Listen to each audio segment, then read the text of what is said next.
Booktube, and welcome to my Friday Reads, in which I've only completed one book, which is No Signal Area by Robert Perisic, his second novel, or at least the second one translated into English. It came out last year. Now, before I talk about this, Perisic is from Croatia, and the whole of that sort of Balkans area of what used to be called Yugoslavia is an area that I'm fascinated in. So I'm actually going to sort of have a sort of preamble before I talk about the book, in which I talk about why that area is of significance to me. And what I'll do is I will post in the show notes the point at which I finally start talking about the book. So if you want to skip through that, you can just go to where I talk about the book. So I'm going to put the book down for now. So in my year off, between school and university, I went with three mates on an interrailing tour for 2 months around Europe. And we went to Italy, Greece, Yugoslavia, as was then, because this is early 80s, and then on to Hungary and Austria back via Paris. And for me, Yugoslavia was the highlight of all the countries. I'd visited Greece and Paris before. I'd never been to Hungary, I'd never been to Austria. I'd been to bits of Italy and bits of Greece. And before I go on to Yugoslavia, just to say that in Hungary, we were privileged because one of our party actually had relatives over there. And this was, don't forget, this was still when Hungary was a communist state. And if you wanted to get anywhere in society, you had to be a member of the Communist Party. And it just so happened that when we were there, it was their big national saints' day, St. Stephen's. And there was a big parade down the river that runs through Budapest. Sort of military flypasts and all this sort of stuff. And it was absolutely mobbed and heaving. And it was made very clear to us afterwards when we debriefed with my friends' relatives that the citizens were expected to be there. It would have been looked down and judged very harshly if they hadn't turned up. And of course they presumably had the means of knowing whether people turned up or not. When we were in sort of a youth hostel in Budapest, we wondered whether it was bugged because it's for international students and stuff. So you sort of have that level of paranoia. But the other amazing thing about that parade was there was one image which happened and we didn't understand what it meant and had to have it translated for us after the event, where there was a Hungary flag with a guy perched in the middle, and it was being marched along with 4 people holding each corner. And at one point, the 4 guys ran in different directions, so the flag split. And the guy on the top did this sort of somersault and landed on his feet. So to us, that was just a great sort of acrobatic, visual feast for the eyes or whatever. But it was explained to us that what this represented was the true Hungary, or the true soul of Hungary, being born after the various corrupting elements had been purged, which was represented by the 4 guys running off. The first was the aristocracy and the monarchy, which went after the First World War and the collapse of the Habsburg Empire. The second were the Jews, who were, of course, moved to death camps during the Second World War from Hungary. And the third was the intellectuals and artists of the failed 1956 uprising when the Soviet tanks came in. And that, when it was explained to us, that was sort of some scary shit. And that is why, or the roots of why Hungary is leaning so far to the right now under Viktor Orban. Those tendencies, even though it's not communist anymore, those tendencies and that sort of racism, that sort of ethnic pride of Hungarians is absolutely what is being played upon today by the government in power. So, even back then in the early 80s, it was a seam running through society. So, that was eye-opening. And yet, as amazing as that experience was, Yugoslavia, for me personally, was even better. So when we went, it was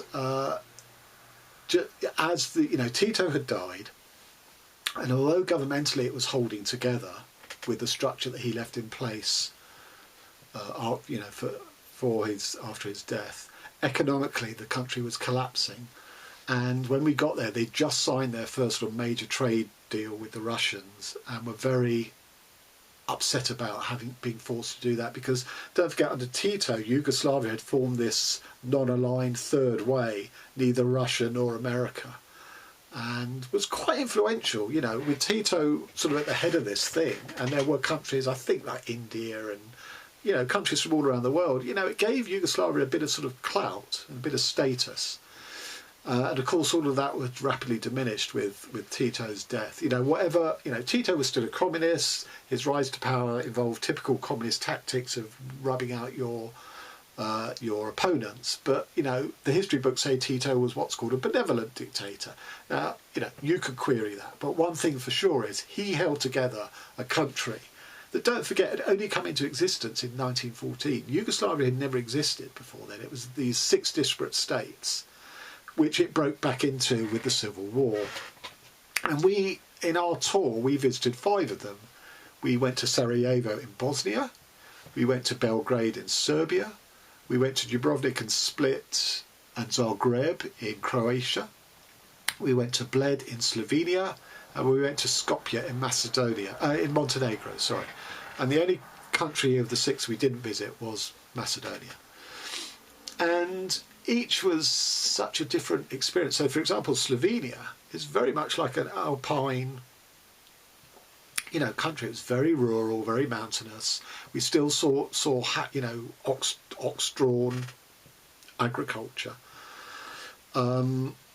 Croatia is a beautiful country. I mean, Dubrovnik is a beautiful city, which did get hit in the Civil War, but I think it's largely preserved.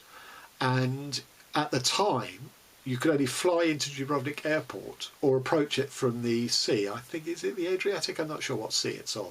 Maybe it's the Mediterranean. And so we'd taken this all-night train.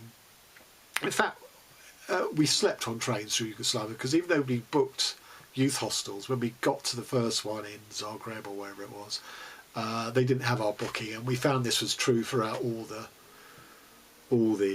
ones. So what we did is, because their trains travel largely by night at that time, we just used to, you know, arrive at a city at 6 a.m, do our tour of the city, and then go back overnight to the next city, and we would sleep on the train as much as you could, given that, you know, the officious train guards burst in demanding to see your passports and your tickets at any time, but, you know, whatever. So Dubrovnik, we caught the train, and the train went on a ferry, and we woke up at 5 in the morning as the light was rising. So this beautiful panorama of the sun rising on Dubrovnik, and we're entering it from the sea. So Dubrovnik is a beautiful city. Split is the most remarkable city I've ever visited on earth, in that it is the Emperor Constantine's palace when the Romans fell and vacated the town. The locals just moved into the palace, and rooms were turned into houses.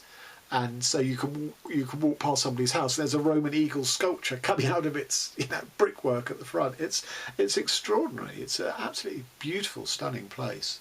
And Zagreb was the capital city, which, like Belgrade in Serbia, has been bombed and destroyed so many times throughout European history.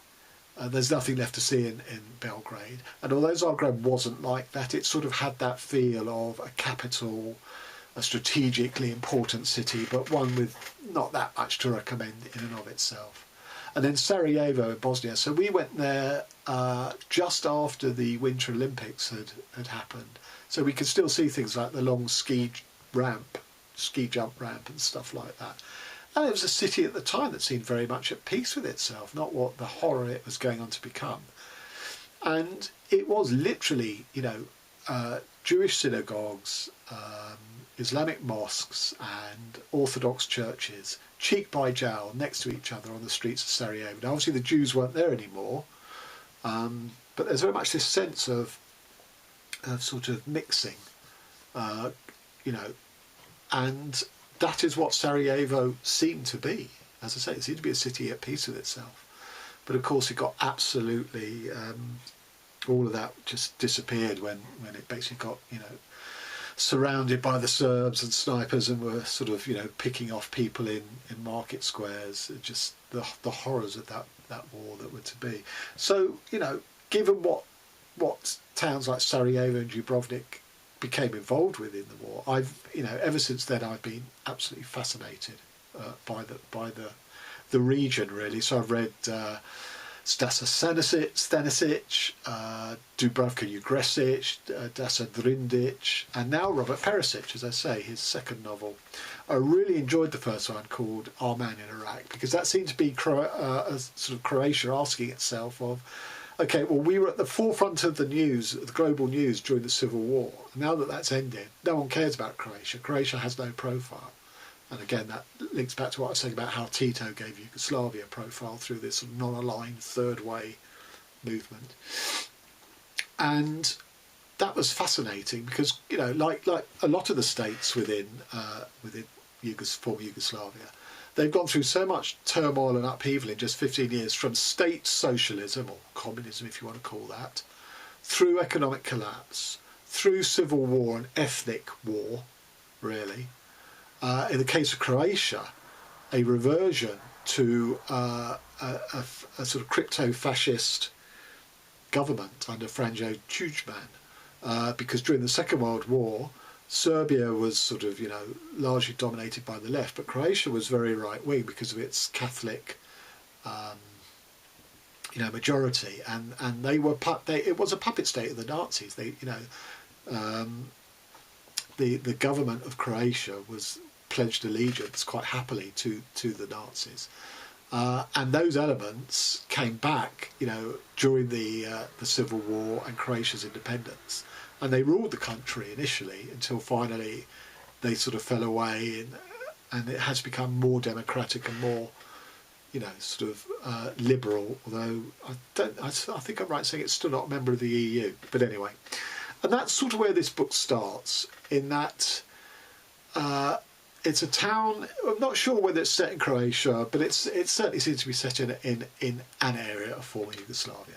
A town which was sort of very remote, and it only had sort of one industry, which was building turbines, these sort of huge turbines, which, with the collapse of the economy and the collapse of the unified Yugoslav state, the factories, you know, became pensioned off. No one wanted the turbines they were making because they were outdated. The town's fallen on hard times. And the two guys drive into town with the aim of setting the factory back up, getting it going, but not producing new up-to-date modern turbines. No, producing these turbines that went out of use in 1982, which is a very odd, you know, strikes the citizens of the town as very odd, although they're delighted to have the employment once again, because they've all been unemployed pretty much since then. And the reason for this is because a pariah state in the world can't get anything imported, and are still using these 1982 turbines, so they sort of, you know, approach these guys as intermediaries to deliver them these two turbines, sort of illicitly. But this is never revealed to the workforce. So these two guys, you know, find one of the chief engineers and ask him to get the factory up and running, get the gang back together, the work gang back together, as it were. And as one of the management moves, they say, look, you can run it. It can be sort of self-management or self-organised, which strikes them as odd, because even under supposed workers' paradise of former communist Yugoslavia, they never had that. It was still a sort of a management class. It's just a management class of Communist Party members. And gradually, you know, this is a very effective management tool to basically delegate all responsibility and control and decisions. And the factory gets up and running and is making these turbines. That is the premise of the book. And it's an interesting cast of characters. You've got these two guys. You've got the chief engineer. You've got other guys from the work crew. You've got a guy who was a former worker at the factory but has had a mental breakdown because of the Civil War.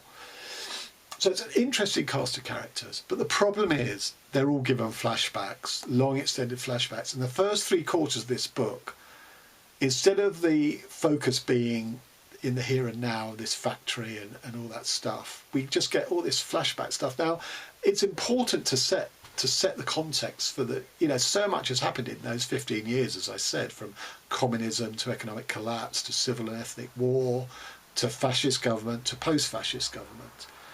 You need that background. I mean, I have that background from other books that I've read on the subject, but for the context of this book, you need it. So we get the insight into all of these characters' individual takes during these various stages, be it the Civil War, be it communism or whatever. So, for example, the chief engineer remembers when he led a strike against the communist management, and the former communist manager who's retired is another character, so we get it from his point of view, and they're relate. You know, they were sort of class enemies effectively at the time, and now they're, you know, it's not relevant. That battle is no longer relevant, so they can reminisce and sort of have drinks over it and stuff. But it seemed important at the time, so we get a lot of that stuff, which I just found a bit of a slog to get through, really, because it wasn't going anywhere. There was no drive through the book, and it's only the last quarter when we finally get to the point at which these turbines are ready and the trying to deliver them sort of illicitly. And then it gets much more interesting, and we get some really interesting treatments of relationships, particularly between the genders. You know, are particularly under sort of communism, but even now to some extent, you know, women having relationships with men, are they women on the make? You know, because it will help them to be the partner of an important guy. And this now it's these two guys who've come in to resurrect the factory, but before it would have been a you know, communist official or whatever. Or is there a possibility of true love? And I think there's some really interesting insights into that. And in a way, some of the female characters in this section, not previously, but in this section, are the most interesting, because they are leading us through those, you know, those two poles of, you know, as I say, is it true love, or is it sort of, you know, women, the only way women can sort of survive and make a life for themselves? So one of the women we get, as I say, is the partner of one of the managers, and another one is the partner of the chief engineer. Is it the chief engineer? Yeah, I think so. And we also get the daughter of the guy who had the breakdown, who had no relationship with her father, but the chief engineer who's managed to sort of get this guy a job back in the factory and sort of stabilised him to some extent. He was writing to the daughter to let her know why none of her letters had ever been answered. There's a bit of comedy in it. We get the mailman who only has letters to deliver to the mad guy who refuses to accept them. But, you know, this sort of vestige of a state of, you know, the mail is part of the state, and so he's determined to keep it going. It's a bit like Mr. White Mr. Pink in Reservoir Dogs. You know, I'm a professional. I keep doing what I'm meant to do. So there's a bit of comedy there and stuff. But as I say, overall, I felt its structure hindered it, because the last quarter was fantastic, really, really enjoyable. But the lead up into that, I just felt, as I say, was a bit of a slog. I didn't get a lot from it. A lot of the personal reminiscences from the characters, I'm not sure how representative of all of the citizens of Yugoslavia, even across the gamut of these characters, how representative it was. So for example, one of the characters is of Ukrainian origin, so he's not a Yugoslav. Another character was a woman, was a partner of a Afro-American, I can't say aid worker, because he wasn't. He was there to sell American capitalism in the ruins of post-Civil War Yugoslavia. So I'm not sure. These seem so sort of specialised and unrepresentative of ordinary Yugoslavs, which were more represented by the workers at the factory. I just felt they weren't tight enough to give me the background. They seemed too specialised, too exotic, really, to fill in their part of the mosaic. So I was disappointed in this, and yet the last quarter was superb. So I sort of give it 3.5 to 4 stars, really. You know, if you like characters, cast of characters, if you're interested in the region, as I am, I definitely recommend it. But structurally, and maybe I'm being sort of too rightly about this, I felt there were problems with it. Okay, so that was this week's Friday Reads. I'm currently still reading Mrs. Dalloway, which is the buddy read with Sina and Jason. That's to the end of January. I have started Cyclopedia by an Iranian author whose name Rega Nafsharani, something like that, which was recommended to me by Jason over at Jason Has Books. I'm only 30 pages into it, but it's wonderfully bonkers. It's one of those books that sort of makes up whole myths and mythos and sort of trails back from the current sort of economic structure of the Middle East to ancient artifacts and links them all ingeniously. But it's all completely made up. It's a work of the imagination. It's wonderful. It's a bit like the Book of the Khazars by Milorad Pavic in that respect. And I'm thoroughly enjoying it. Yeah, so that's Friday Reads. Till next time, thanks very much.